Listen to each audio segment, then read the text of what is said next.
yoga is the Ashtanga yoga. This sitting posture and meditation, this is called Sankhya. And Jnana yoga means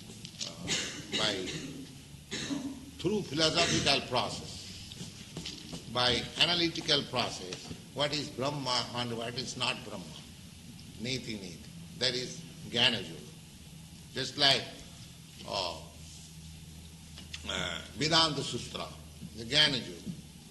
You study Vedanta Sutra, they say, Janmadasya jataha, they give one hint, quotes, that the Supreme Brahma, absolute truth is that from whom everything is emanated. Now we try to understand what must be that. That is explained in the Srimad Bhagavatam. What is nature of that absolute truth? The absolute truth, in the first verse of Srimad Bhagavatam it is said, Janmadasya jata annayat itaratascha artheshu avijñā sarat. Now, the absolute truth, if he is the supreme cause of all emanation, then what are the symptoms? The Bhagavad said that he must be cognizant. He is not dead. He must be cognizant. And what kind of cognizance? Annayat itaratascha artheshu.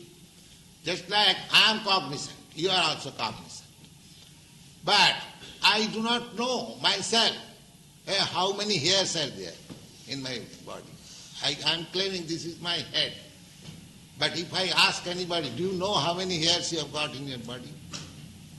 That kind of knowledge is not knowledge. But the Supreme, Bhagavad says that he knows everything, directly and indirectly.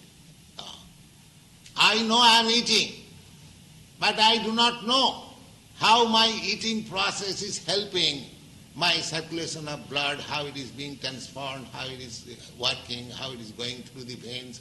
I do not know anything. But God must be He who knows everything, every corner of His creation, what is going on, He must know. Therefore, the Bhagavad explains that supreme truth from whom everything is emanated, He must be supremely cognizant. Cognizant. Avijñā means cognizant. Then you may question, then if He is so powerful, wise and cognizant, He must have learnt it from similar. No. He says that if He learns knowledge from somebody else, then He is not learned. Sarah, automatically. He is self-independent. This is a Jnana yoga. To study what is the nature, by just analyze what should be the nature of the Supreme from whom everything is emanated. That is explained in the Srimad Bhagavatam. Therefore, Srimad Bhagavatam is the supreme Jnana yoga and Bhakti yoga combined. Yes.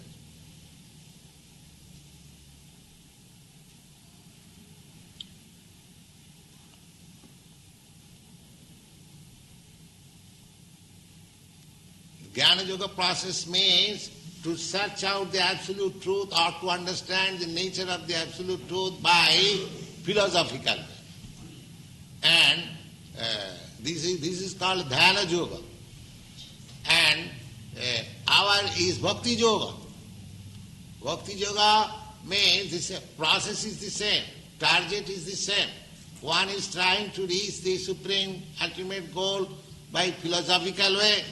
One is trying to concentrate his mind on the Supreme, and the other, the bhaktas, they are simply engaging themselves to serve the Supreme Lord, so He reveals. One process is to understand by the ascending process, and another process is the descending process. Just like in the darkness, if you try to understand what is sun, by ascending process, by flying your very powerful aeroplane or Sputnik, just go round over the sky, you cannot see. But the descending process, when the sun rises, you understand immediately. Ascending process, my endeavor,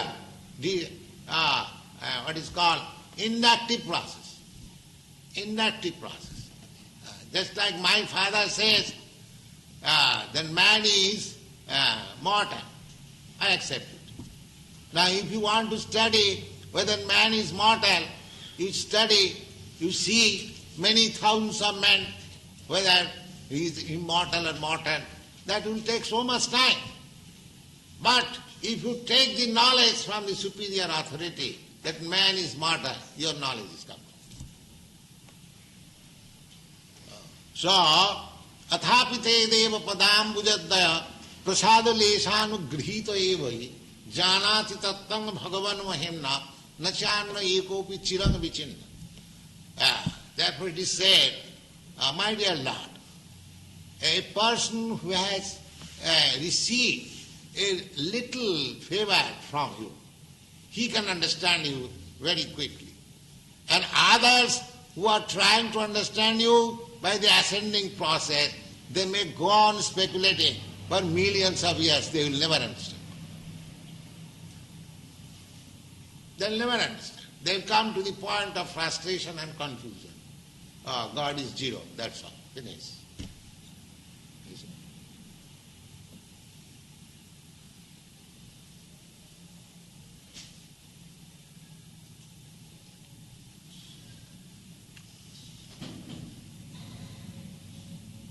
If God is zero, then how from zero so many, figures coming out? God is zero. Then Bhagwat says there, Vedanta says, Janmadasya. Everything is generated from the Supreme. Now we have to study how it is generated. That is also explained. What is the way, what is the process, how to know it. This is Vedanta Sutra. The Vedanta means the ultimate knowledge. Veda means knowledge. And Anta means ultimate. So Vedanta means the ultimate knowledge. The ultimate knowledge is the Supreme Law.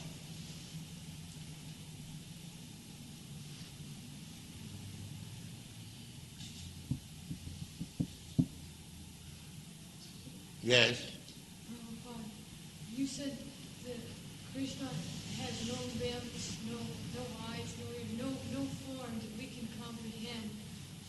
How then are we to understand the form of Krishna that's given to us in the pictures and the verbiage? Yes, that I have explained. That you have to simply serve him, then he will reveal. You cannot understand Krishna by your ascending process. You have to serve Krishna and Krishna will reveal to you. That is stated in the Bhagavad Gita, I will find in the 10th chapter. Tesam evanukampartham aham ajnanajang tamaha nashami atma bhavastha jnanadipena bhasa. Those who are always engaged in my service, just to show them a special favor. Tesam evanukampartham aham ajnanajang tamaha nashami. I vanquish all kinds of darkness of ignorance by the light of knowledge. So Krishna is within you.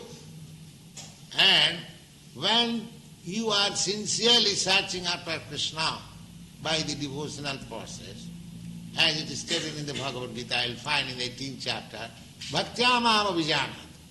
One can understand me simply by this devotional process. Bhaktya. And what is bhakti? Bhakti is this, Savanam Kirtanam Vishnu, simply hearing and chanting about Vishnu. This is the beginning of bhakti.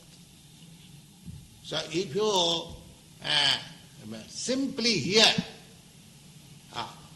sincerely and submissively, then you will understand Krishna. Krishna will reveal to you. The Savanam, Kirtanam, Vishnu, Smaranam, Padasevanam, Archanam, Bandhanam, Dasam, there are different 9 kinds of varieties. So, bandhanam, offering prayers, that is also bhakti. Savanam, to hear about it, just like we are hearing about Krishna from this Bhagwat Gita. Chanting about his glory, Hare Krishna. This is the beginning. Savanam Kirtana, Vishnu. Vishnu means this, everything is Vishnu. The meditation is Vishnu. The bhakti is Vishnu. Not without Vishnu. And Krishna is the original form of Vishnu. Krishna is the Bhagavan Sam, the original form of the Supreme Personality of God. So, if we follow this process, then we will be able to understand without any doubt. 13 through 14. One should hold one's body, neck, and head erect in a straight line and stare steadily at the tip of the nose. Thus, with an unagitated, subdued mind, devoid of fear, completely free from sex life, one should meditate upon me within the heart and make me the ultimate goal of life. This is the process. First of all, you have to select a nice place, solitary place, and you have to execute alone. Not that you go to a yoga class and pay your fees and make some gymnastic and come back home and do all nonsense. You see? Don't be entrapped by all these ridiculous things. You see? Simply, such society, I can declare, is the society of the cheaters and the cheated. You see? Here is the practice. Here you can see, and spoken by the Supreme Authority, Krishna. Is there any person better yogi than Krishna? Here is the authoritative statement that you have to practice like this. Now, one should hold one's body. First of all, you have to select your place, holy place, alone, and special seat. Then you have to sit straight like this. One should hold one's body, neck and head erect, a straight line. This is the yoga process. These things help to concentrate the mind. That's all. But the real purpose of yoga is to keep Krishna always within yourself. Here it is stated that one should hold one's body, neck and head erect in a straight line and stare steadily at the tip of the nose. Now, here, you have to see. And if you close meditation, you sleep. I have seen so many so-called meditators, they are sleeping. I have seen it. Because as soon as you close your eyes, it is natural that you feel sleepy. You see. Therefore, half closed. You have to see, that is the process. You have to see the tip of your nose, two eyes.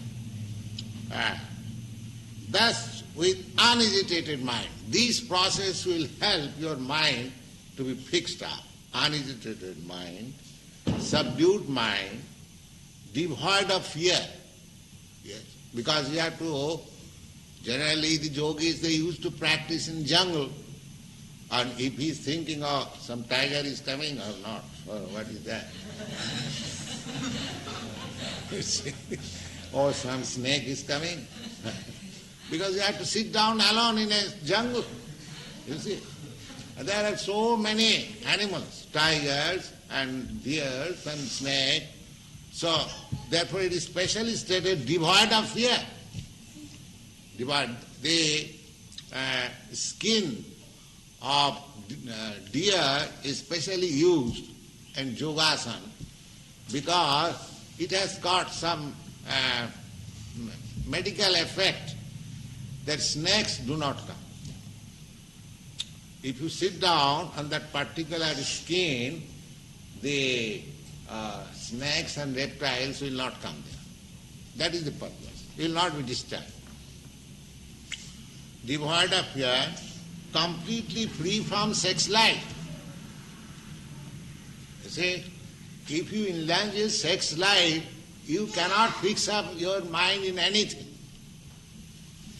That is the effect of brahmachari life. If you remain brahmachari without sex life, then you can be determined. Just like you have seen a practical example of Mahatma Gandhi in India. Now, he started a movement, non-violent, non-cooperation. The movement, the fight was declared against the powerful British Empire. Just see.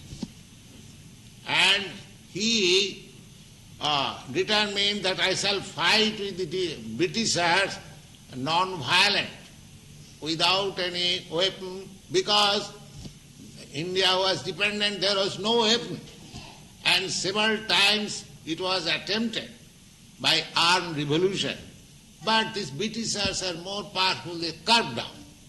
So Gandhi, he invented this method that I shall fight with the Britishers, even they become violent, I shall not become violent, so I shall get world sympathy. And so this was his plan. He was a great statesman. But his determination was so fixed up because he was a brahmachari. At the age of 36 years, he gave up. He had his wife, but he gave up his sex life. He was a family man, he had children, he had his wife, but from the age of 36, young man, a 36-year-old, he gave up sex life with his wife.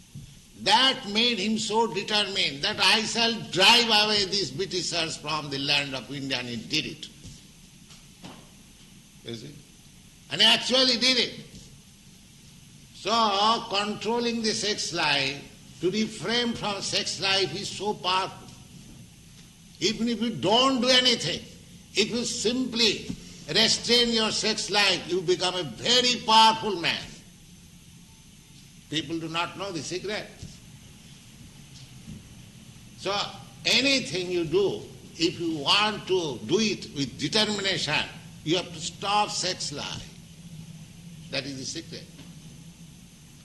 So any process, take Vedic process.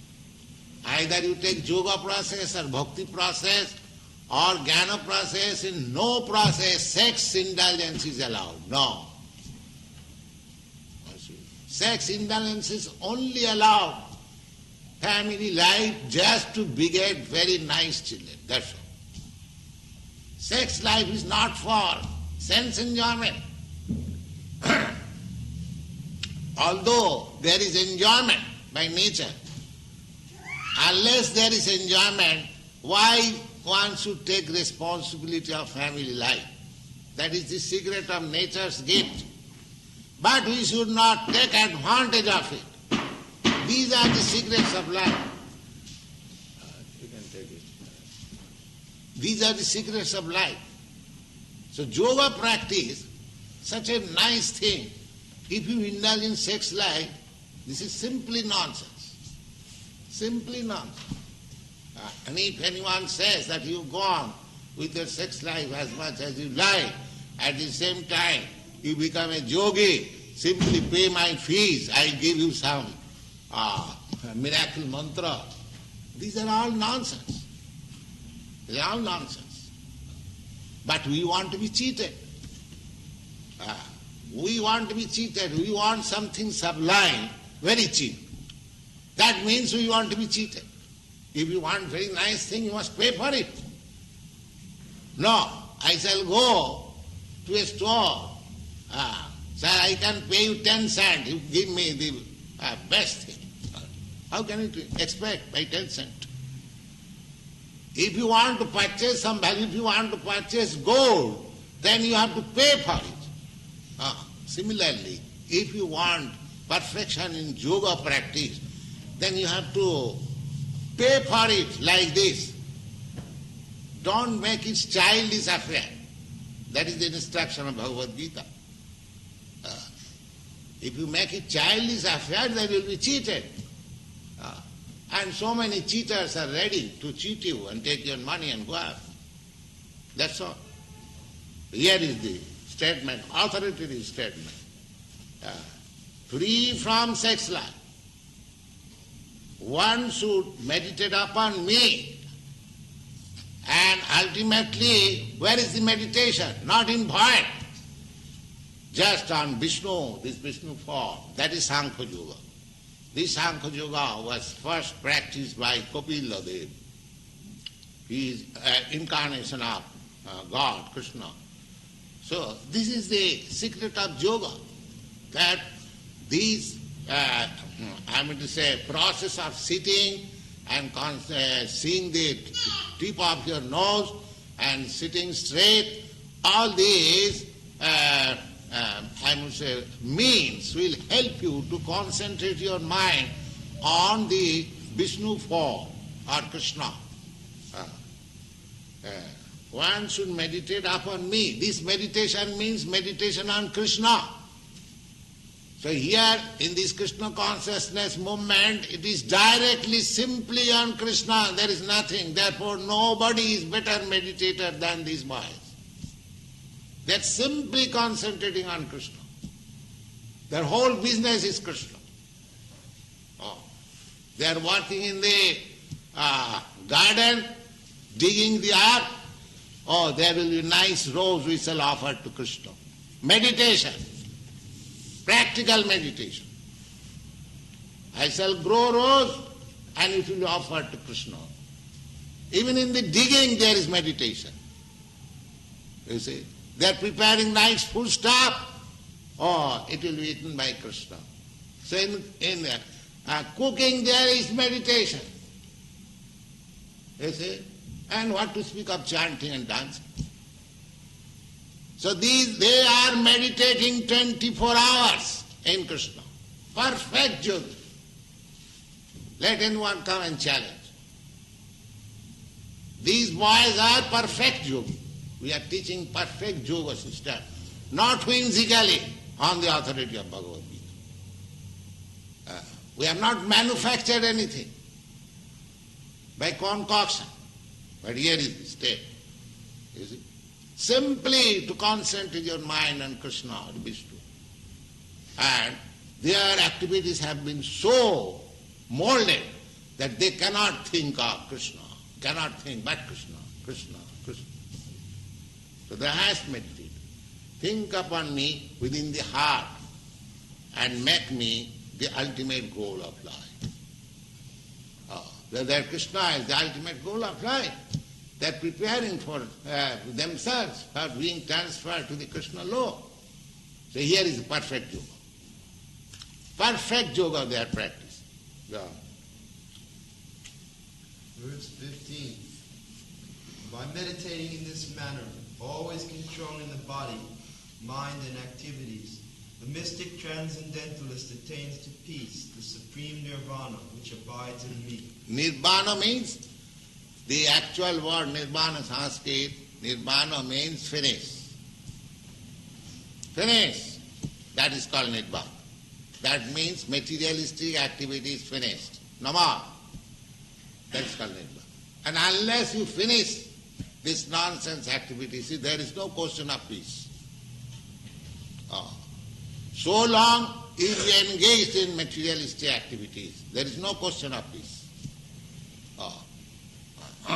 Prahlad Maharaj said to his father, Tassadu manne suravajjadehinam sada samadhyam asad graha.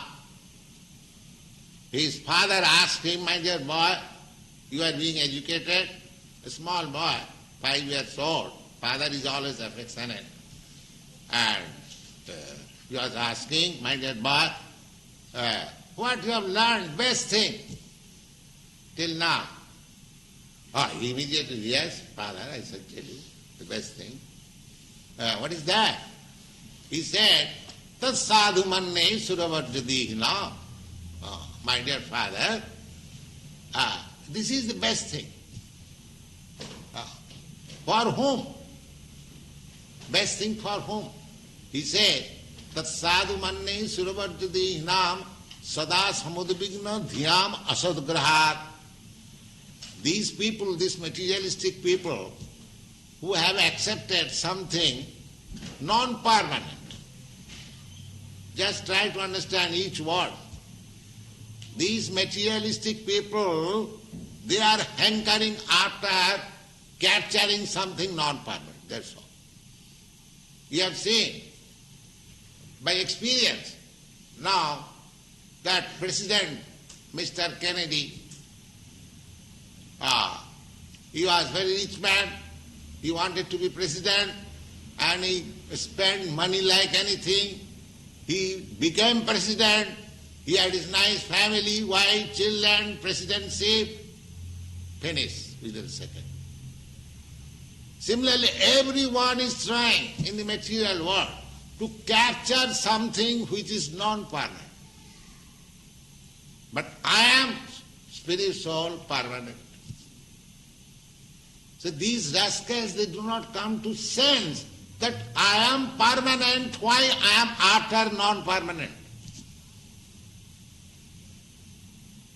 If I am always busy for comforts of this body, but I know that this body today or tomorrow or 100 years after will be finished. And so far I am concerned, I am spirit, soul, I have no birth, I have no death. Then what is my function? It is the bodily function. So far I am doing these material activities. Therefore Prahlad Maharaj said, Asadgraha, just see how nice. They are anxious, they are full of anxieties because they have captured something non-permanent. Their whole activities are targeted to capture something non-permanent. Therefore they are always full of anxieties. Any person, any living entity, man, beast or animal or bird, always anxious. This is material disease. So, if you are always full of anxieties, where there is question of peace, I go in the street and say, beware of dog.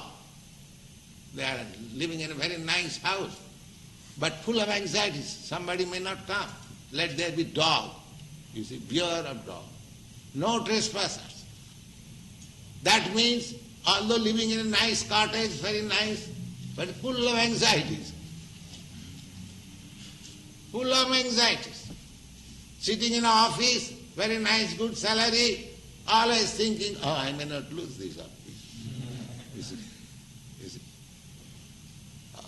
American nation, very rich nation, very defense force, everything, always anxious. These Vietnamese may not come here. You see. So who is free from anxiety? Therefore, the conclusion is, if you want peace without anxieties, then you have to come to the Krishna consciousness. There is no other alternative. It is practical. Just try to understand. Therefore here it is said, by meditating in this manner, by meditating upon me, Krishna, always controlling the body. The first control is tongue. And the next control is the genital. Then you control everything. You give your tongue engagement for chanting and eating Krishna Prasad. It is control. Finished. And as soon as your tongue is controlled, immediately your stomach is controlled, immediately next your genital is controlled. Simple thing. Controlling the body. Mind. Mind being fixed up Krishna, no other engagement. Control. Activities, always doing Krishna's work. Gardening, typing, cooking, working, everything for Krishna. Activities. The mystic transcendentalists, then immediately they become mystic transcendentally, attains to peace, the supreme nirvana which abides in me. It is only in Krishna. You cannot find out peace outside Krishna activities, outside Krishna consciousness. That is not possible. Wow. Report. The ultimate goal in practicing yoga is now clearly explained. Now clearly explained. What is the purpose of yoga? They are very much proud of becoming yogi and attending yoga society and this and that, meditation. But here is the yoga practice. Clearly explained. Wow. Yoga practice is not meant for attaining any kind of material facility. It is to enable the cessation of all material existence. So long you will require some material facilities. You will get material facilities, but that is not solution of the problems of your life. Material facilities, I think, you American boys and girls, you have got material facilities better than any other nation, at least better than India. That I can say by my experience. And I have traveled so many countries, in Japan also I have seen, but still you are better position. But do you think you have attained peace? Can any one of you say, yes, I am completely in peace? Then why the youngsters are so much frustrated and confused? So long we shall utilize this yoga practice, this practice for some material facilities, there is no question of peace. Yoga practice should be performed to understand Krishna, that's all. Or to make your lost relationship with Krishna re-established. That is yoga practice. Go on. One who seeks an improvement in health or aspires after material... Generally this yoga practice goes on in the name of improving health. Somebody goes to reduce fat, you see, reduce fat because you are richness and you eat more and become fatty, and then again pay yoga practice fees and reduce your fat. That is going on. I have seen some advertisement the other day. Reduce your... why you increase your fat? The nonsense they will not understand. If I have to reduce it, why I increase it? Why not be satisfied with simple food stuff? If you eat grains and vegetables and light food stuff, you'll never get fat. You see? You'll never get fat. Reduce eating as much as possible. Don't eat at night. Practice yoga like this. If you become voracious eater, there are two kinds of diseases. The voracious eaters, they are attacked with diabetes, and those who cannot eat sufficiently, they are tuberculosis. So you cannot eat more or you cannot eat less. You just eat what you require. If you eat more, then you must be diseased. And if you eat less, you must be diseased. That will be explained. Yuktahara viharascha yoga bhavati siddhi. You are not to starve, but don't eat more.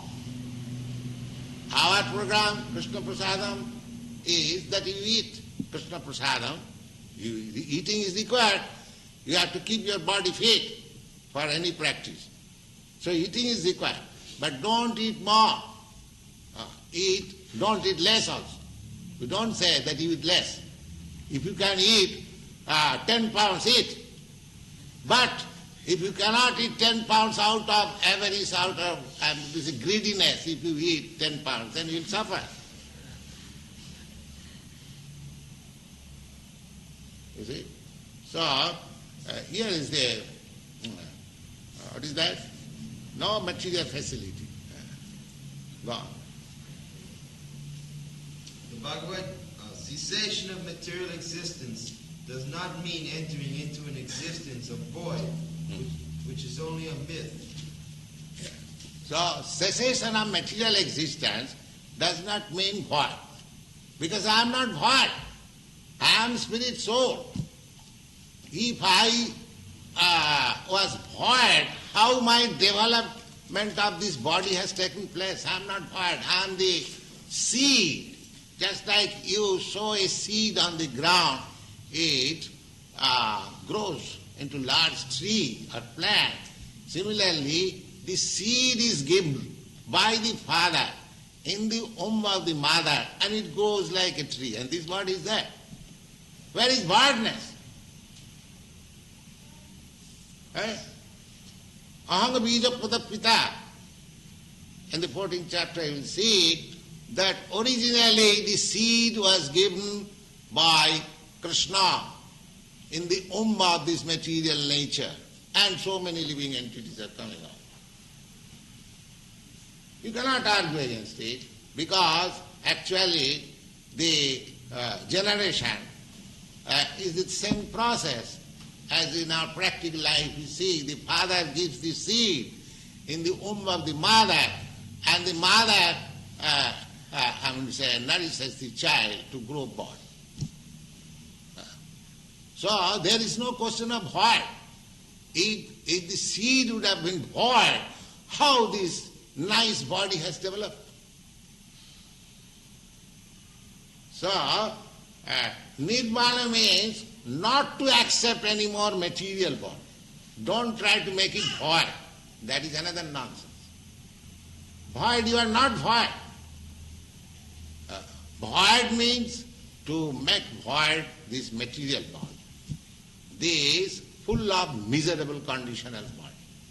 Just try to grow your spiritual body. That is possible. Jadgatyana nivattanti tadhyama paramangoma. These things are there. So, we have to become very intelligent to understand what is the problem of life. How should we use this valuable human form of life? Unfortunately, this education is practically nil all over the world. Perhaps this is the only institution who is presenting the actual problems of life and actual value of life. This Krishna consciousness movement. God.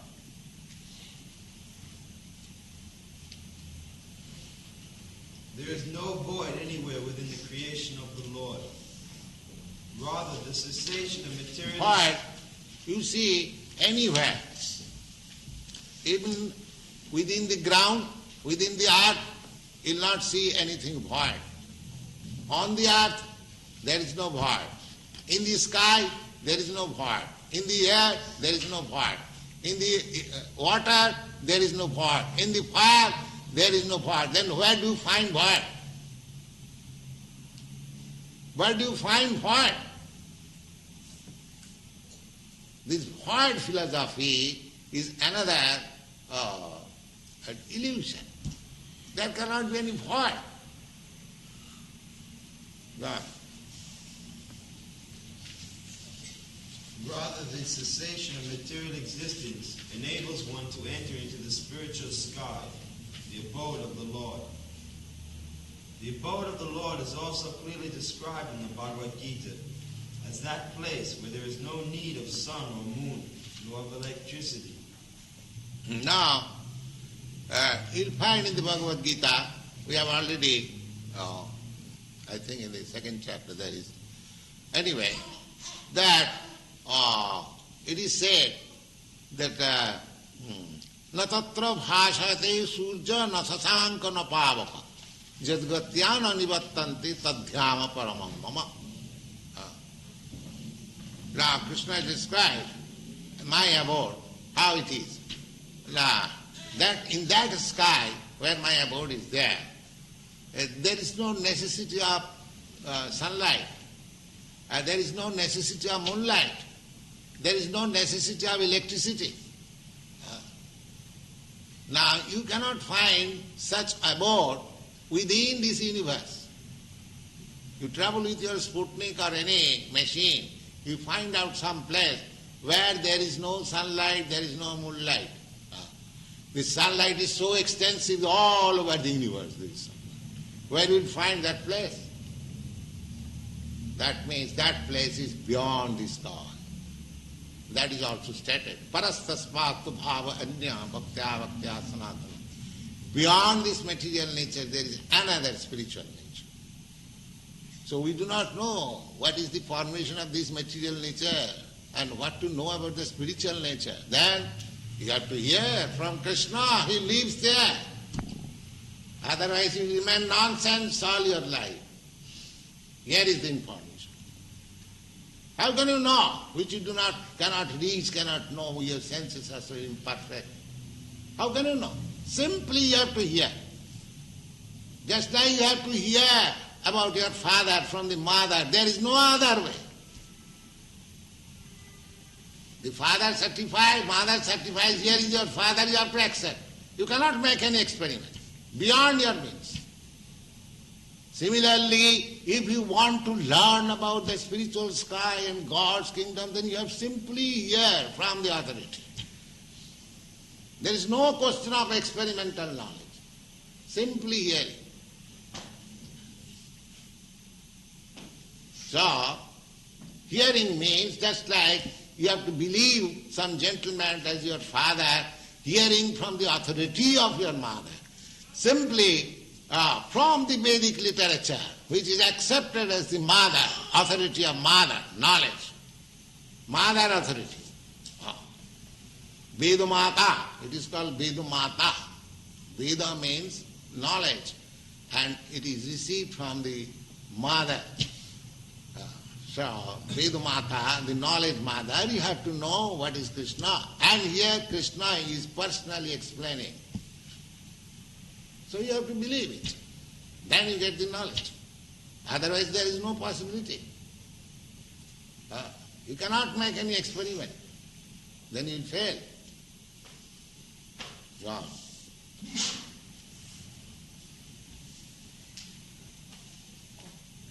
All the planets in the spiritual kingdom are self-illuminated like the sun in the material sky.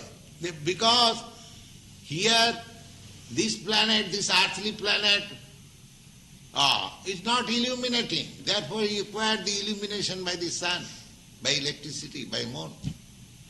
But there the planet, Krishna is self-effulgent. His planet is also self. One example is this sun. Sun is the self-illuminating planet. If in the material world there is possibility of this illuminating planet, what to speak of the spiritual world? All the planets they are illuminating. Self-illuminated. Just like jewel. Jewel, a diamond, a piece of diamond, you put it in the darkness, it is self-illuminated. There is no question of illumination to show here is the diamond. It is self-illuminated. Even in this material world you find. So, that planet, Krishna planet, Goloka Vrindavan, that is self-illuminated. We are given that picture in our Srimad Bhagwat. Self-effulgent. There are many millions of planets in that spiritual sky. Wow.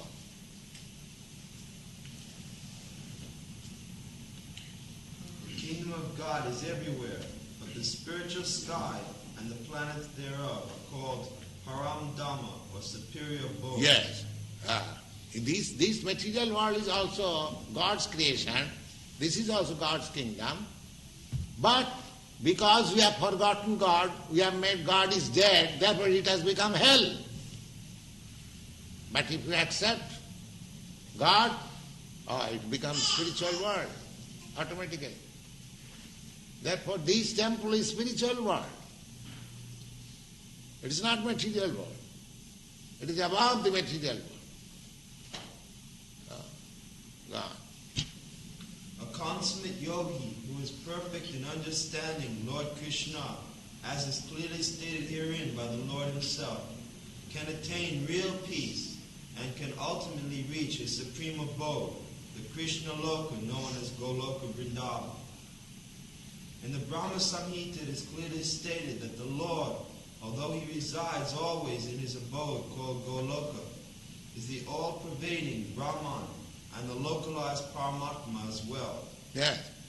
If you think that if Krishna is in his abode, Goloka Vrindavan, then how you think that in your temple there is Krishna? No. In the Brahma Samhita says, therefore we require to hear from the authorized mother. The Brahma Samhita says, Goloka eva nivasati akhilatma bhuto.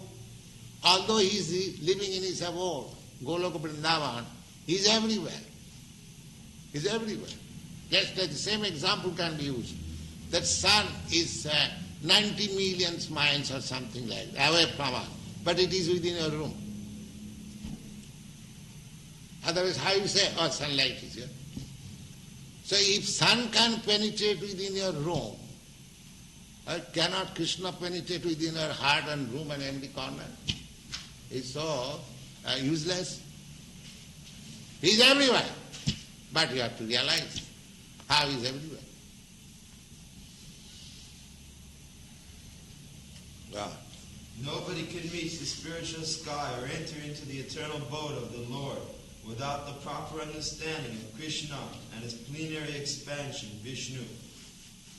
Therefore, a person working in Krishna consciousness is the perfect yogi because his mind is always absorbed in Krishna's activities.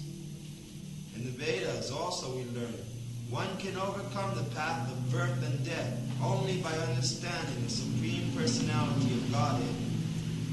In other words, perfection of the yoga system is the attainment of freedom from material existence and not some magical jugglery or gymnastic feats to befool innocent people. Thank you. That's